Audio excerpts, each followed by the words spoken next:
సరే ఇక్కడ ఒక క్వశ్చన్ ఉంది. అమ్మ చెప్పమ్మా. స్వర్గం నరకం గురించి ఆధారాలు ఉన్నాయా? బట్ మన పురాణాల్లోకి వస్తే మనకు కూడా మోక్షం అని, రంభ, ఊర్వశి, మేనక అని కదా. మరి దీన్ని ఎలా కంపారిజన్ మంచి ప్రశ్న. ఇక్కడ స్వర్గం వాడికి ఎలా వస్తుంది? మన మన మన పురాణాల ప్రకారం వాడు యజ్ఞాలు యాగాలు చేస్తే, పుణ్యకార్యాలు చేస్తే వస్తుంది. భగవద్గీతలో చెప్పారు, క్షీణే పుణ్యే మత్స్యలోకం విశంతి. నువ్వు చేసిన పుణ్యం ఖర్చు అయిపోతే, ఏటీఎం కార్డు ఉంటే డబ్బులు వస్తాయండి, అకౌంట్లో డబ్బులు ఉన్నారు, అవునా? సో కాబట్టి నువ్వు చేసిన పుణ్యం ఖర్చు అయిపోతే ఆటోమేటిక్గా నువ్వు కిందకు వచ్చేస్తావు, మత్స్యలోకం అంటే ఈ భూమండలానికి వచ్చేస్తావు అని చెప్పారు. కాబట్టి మనం ఇతన్ని నమ్మితే స్వర్గం, ఇతన్ని నమ్మకపోతే నరకం, అలా బెదిరింపు సెక్షన్ లేదు. ఇప్పుడు ఏ జ్యూస్ తేవాలి అని అడిగారు, సాంతరా తెమ్మని తెచ్చేశారు, అయిపోయింది. ఇంకోటి నా ఇష్టం కదా, షాపోడి ఇష్టమే ఉంది. ఇప్పుడు జ్యూస్ తేవడానికి వెళ్ళినోడితో బెదిరిస్తాడా, రే డ్రై ఫ్రూట్ జ్యూస్ తాగు లేకపోతే సస్తావు అంటాడు? అండ కదండి, అలా బెదిరించరు కదా. కానీ ఇది బెదిరింపు ఉంటుంది వాళ్ళ దాంట్లో. ఎవరికి స్వర్గం అంటే వాళ్ళ దృష్టిలో, వాళ్ళ పార్టీలో అంటే వాళ్ళ మతంలో చేరితే స్వర్గం. నరకం ఎవరికి? ఆ నరకం ఎలా ఉంటుంది తెలుసా? అగ్ని ఆరదు, పురుగు చావదు. భలే కామెడీ, అసలు భలే కామెడీ. ఇప్పుడు పోనీ వాళ్ళ ప్రకారమే స్వర్గం నరకం చూద్దాం. ఇప్పుడు సుభాష్ చంద్రబోసు, అల్లూరి సీతారామరాజు, కందుకూరి వీరేశం గారు, టంగుటూరి ప్రకాశ పంతులు గారు, మీ నాన్నగారు, వాళ్ళ నాన్నగారు, మా నాన్నగారు, ఈ పాస్టర్ వాళ్ళ నాన్న, సతీష్ కుమార్ వాళ్ళ తాత, వీళ్ళెవ్వరూ ఆ మతాన్ని నమ్మలేదు కదా. ఎలా అంతా ఎక్కడుంటారు ఇప్పుడు? అకార్డింగ్ టు దెమ్ ఎక్కడుంటారు వాళ్ళు? దుర్మార్గం కదమ్మా. ఒకరిని నమ్మడం నమ్మకపోవడం కాన్సెప్ట్ కాకూడదు. హౌ హీ లీడ్ లైఫ్ కదా. ఎవరు మన తిరుక్కన్ శ్రీనివాస్ ఒక కథ చెప్పాడు. అమరావతిలో కృష్ణానది దగ్గరలో పెద్ద ఆయన రోజు నదికి వెళ్ళి స్నానం చేసేవాడు, ఇంటికి వెళ్ళి ఇంట్లో పూజ చేసుకునేవాడు, శివాలయానికి వెళ్ళి దండం పెట్టుకునేవాడు, వాళ్ళ టిఫిన్ పెడితే తినేవాడు, అక్కడ ఆ స్నేహితులుంటే వాళ్ళతో పేపర్ చదివేవాడు, కబుర్లు చెప్పేవాడు, మళ్ళీ సాయంత్రం స్నానం చేసేవాడు, మధ్యాహ్నం భోజనం చేసేవాడు, రాత్రి వాళ్ళ ఆవిడ పెడితే తినేవాడు. ఇంతే కదా అన్నాడు. ఇందులో ఏముంది? అదే సినిమా కూడా వచ్చింది సార్. అమ్మ తెలీదమ్మా ఏంటిది? మిథునం అని. అబ్బో అద్భుతం, నేను చూశానుగా, బాలు గారు. అద్భుతం, కొంచెం చూసా, బాగుంటది, సరదా, అసలు అద్భుతం. అలా బతకటం కూడా ఇంపార్టెంట్. ఆయన ఏం చెప్పాడు కంక్లూషన్? అలా 30 ఏళ్ళు 60 ఏళ్ళు జీవించాడు, ఎవరికి హాని చేయలే, ఎవరికి నష్టం చేయలే, అలా మనం బతకగలం అన్నాడు ఆయన కదా కదా. ఇప్పుడు మనం అంటే ఇంక నేను వెళ్ళాలి కాబట్టి ఊరుకుంటున్నా, ఆ ప్రశ్నలు అడిగి అయిపోయాం మనం. ఇప్పుడు మీరు, నేను, వాడు, ఇంకో పిల్లోడు, ఇంకొకళ్ళు మనకు ఒక బిలీఫ్ ఉంటుంది. మీకు శివుడు అంటే ఇష్టం, ఆయనకి రాముడు అంటే ఇష్టం, నాకు కృష్ణుడు ఇష్టం, గుడు వెంకటేశ్వరం ఇష్టం. కానీ మనం ఎవరిని బెదిరించాం. నేను నమ్మే శివుడిని నీవు నమ్మకపోతే సోలం పెట్టేసేస్త, అలా మనం. హిందూ దేవుళ్ళకి కేవలం మగపిల్లలే సంతానం ఉంటారా? ఆడవాళ్ళు సంతానం ఉండదా? ఒక మోక్షానికి వెళ్తే అమృతం దొరుకుతుంది అంటే మద్యం. ఎవరు చెప్పారు? అమృతం అంటే ఏంటి మీ దృష్టిలో? అలానే రంభ, ఊర్వశి, మేనక ఉంటారు, వాళ్ళతో ఏమైనా చేయొచ్చా? అంటే ఇక్కడ చేయకుండా అక్కడికి వెళ్తే ఏమైనా చేయొచ్చా? ఇంకొకటి, స్వర్గం అనేది, ఈ మోక్షం అనేది ఓన్లీ జెంట్స్ కి మాత్రమే ఉంటుందా? మరి లేడీస్ కి ఏంటి ఫెసిలిటీస్? ఈ క్వశ్చన్ యాక్చువల్గా ఒక సోషల్ యాక్టివిస్ట్ అడిగారు. తప్పేం లేదు, దేవి కావచ్చు, సంధ్య కావచ్చు, తప్పేం లేదు. కానీ ఈ క్వశ్చన్ 72 గురించి అడగలేదు ఆవిడ. ఏంటండి? 72 గురించి. ఓకే, అలా అడిగితే బాగుంటుంది, అలా అడగలేదు. అడిగితే సినిమా వేరే ఉంటుంది. మోక్షం వేరు, స్వర్గం వేరు. నందతి నందతి నందతి నిత్యం. త్యాగరాజస్వామి వారు చెప్పారు. అతను వైరాగ్యం కలిగి కేవలం భగవంతుడి సేవలో నిమగ్నమై ఆనందంగా సంతోషంగా ఉండే స్థితిని మోక్షము అంటారు. మోక్షము గలదా దివిలో భువిలో జీవన్ముక్తులు గాని వారలకు మోక్షము గలదా. సో మోక్షము గలదా ఎవరికి? భువిలో జీవన్ముక్తులు గాని వారలకు అన్నారు. జీవన్ముక్తి అంటే ఏంటి?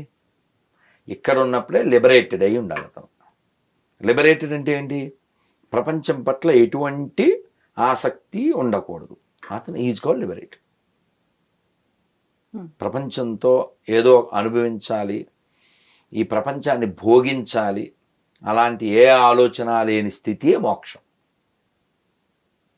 అంటే శారీరక దృష్టి లేదు. నిస్త్రైగుణ్యో భవార్జున చెప్పాడు స్వామి భగవద్గీతలో.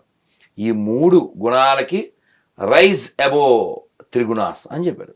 ఆ స్థితికి వెళ్ళడం మోక్షం. ఈ స్వర్గం అనేది పుణ్యం మీద ఆధారపడి ఉంది. పుణ్యకార్యాలు, అన్నదానము, లేకపోతే ఇంకోళ్ళకి హెల్ప్ చేయడము, ఇలాంటివి ఏమి చేసినా పుణ్యం వస్తుంది. అక్యుములేట్ అయినటువంటి ఆ పుణ్యానికి అతను భోగించడానికి కొన్ని భౌతికమైన ఫెసిలిటీస్ ఇవ్వబడతాయి.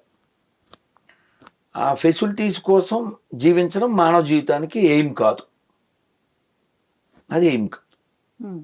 దుర్లభం మానుషం జన్మం, దుర్లభం ముముక్షత్వం, దుర్లభం మహాపురుష సంశయం.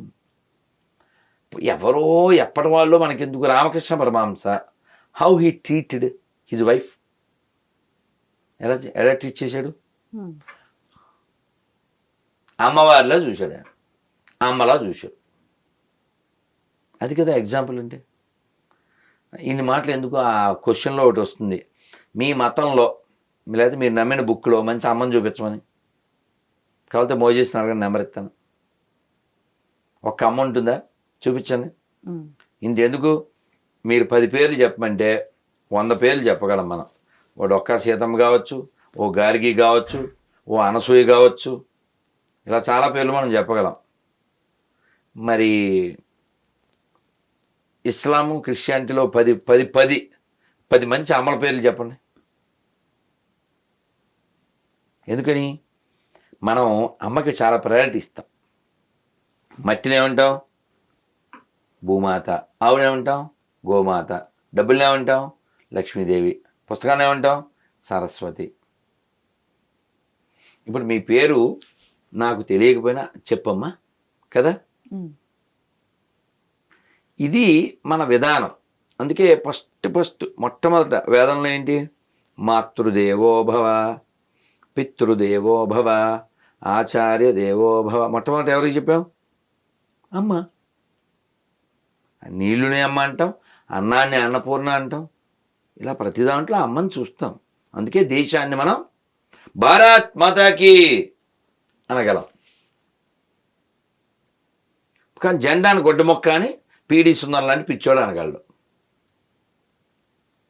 కానీ భగత్ సింగ్ లాంటి వాడు రక్తంతో తడిసిన ఆ జలియన్ వాలాబాగ్లో ఆ మట్టిని పట్టుకెళ్ళి సీసాలో పెట్టుకుని దేవుడిలాగా పూజ చేస్తూ రోజు తప్పించిపోతూ ఈ ఆంగ్లేయ పాలన నశించిపోవాలని కారాకోరి రైల్వేలో ఆయుధాలు దొంగతనం చేసి తర్వాత వాళ్ళకి దొరికేసి మన ముసలోడు సపోర్ట్ చేయకపోవడం వల్ల ఉరి తీయబడ్డాడు.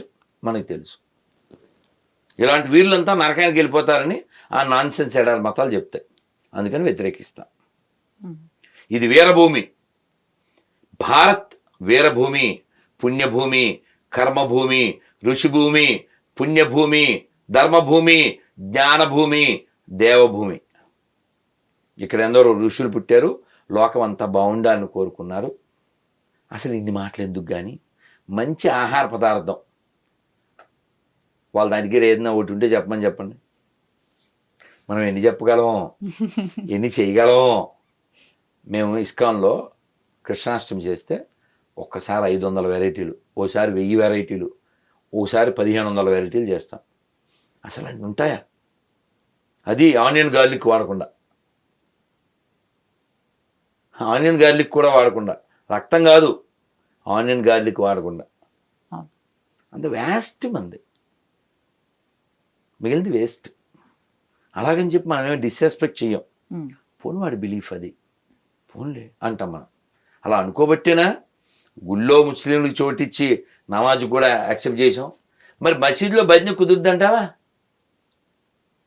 అందుకే అన్ని మతాలు సమానం అంటే చెప్పు తీసుకొడతా అని అంత కోపంగా మాట్లాడేది. అందుకే అబద్ధం చెప్పకూడదు. Rana is actor, Brahmanandam is actor, మాకేం ఇబ్బంది లేదు. Rana and Brahmanandam both are same size అంటే పోతుంది అమ్మా. అందుకని మారవలసింది హిందువులు. మనకి ప్రాబ్లం క్రిస్టియన్స్తో కాదు, ముస్లిమ్స్తో కాదు. వాళ్ళు కొన్నిటి ఫిక్స్ అయిపోయి దాంతో ఉన్నారు, వాళ్ళు అలాగే ఉంటారు. వాళ్ళని మార్చాలని కోరిక కూడా మనకు లేదు. గుళ్ళల్లో హుండీల్లో డబ్బులు వేసేవాడు మారాలి, అన్ని మతాలు సమానం అనేవాడు మారాలి. భగవద్గీత, బైబిలు, ఖురాను 3 చదివిన తర్వాత స్టేట్మెంట్ ఇవ్వాలి. ఇది మన విజ్ఞప్తి, నా కోరిక. ఎనీ హిందూస్ ఆర్ ఎనీ బొందుగాళ్ళు అంటే తెలుసు కదండి, అన్ని మతాలు సమానమైన బొందుగాళ్ళు అంటారు. సో ఎవరైనా వెల్కమ్. మీ నెంబర్ ఇచ్చేయండి, నేను ఫోన్ చేస్తా. ఇంకా తిట్టి వెళ్ళిపోతా అంటే తిట్టి వెళ్ళిపోండి. మీకు గట్స్ ఉంటే నేను నెంబర్ ఇస్తా. I don't mind. స్టిల్ మీరు 26 లో ఆన్సర్ చేయగలిగితే 1 crore ఇవ్వడానికి 26 వద్దు, మనకు 13 ఆన్సర్ ఇస్తే 13 ఇస్తే చాలు. 13 క్వశ్చన్కి ఆన్సర్ చెప్తే ఓకే, నేను మతం మారుతాం. నాతో పాటు 2 రాష్ట్రాల్లో 2 లక్షల మంది మతం మారుస్తాం. ఓకే, వాళ్ళకి పైసలు వస్తాయి, జనం వస్తారు, ఇంకా వాళ్ళు వాడుకోవాలి. వాళ్ళే చెప్పారు ఒక పాటలో, ఒక అమ్మాయి ఎవరో నెత్తిన క్లాత్ వేసుకుని పాడద్ది. వాడిపోక ముందే నన్ను వాడుకో, పొద్దు వాలిపోక ముందే నన్ను వాడుకో. భలే పడింది అసలు. ఏందో ఇంకొక ఆవిడ ఉంది తెలియదు కానీ అబ్బా భలే క్రేజీ, భలే పాడద్ది. ఏమని? ఎస్సే నా మొగుడు, ఎస్సే నా ప్రియుడు. మరి ఇలా అన్నాక మనం ఏమనుకుంటాం? పోన్లే మొగుడో ప్రియుడోలే అనుకుంటాం కదా. తర్వాత కొన్ని రోజులకి మరి ఏమి ఎర్రగడ్డ బ్యాచ్ ఏంటో అర్థం కాదు. బిడ్డ బిడ్డ బిడ్డ అని మొదలుపెట్టింది. యేసు మొగుడు అంది, మళ్ళీ బిడ్డ, మొత్తానికి ఎర్రగడ్డ. అది గొర్రెలమ్మ, గొర్రెకి బుర్ర ఉండదు కదా, గొర్రెకి బుర్ర ఉండదు. ఆ పుస్తకాల్లో జ్ఞానం ఉండదు, ఒక మంచి అమ్మ ఉండదు, అన్నం ఉండదు, ఆ మాటకు వస్తే స్నానం ఉండదు. కొన్ని చెప్తే బాగుండదు కానీ. Thank you so much. స్వస్తి.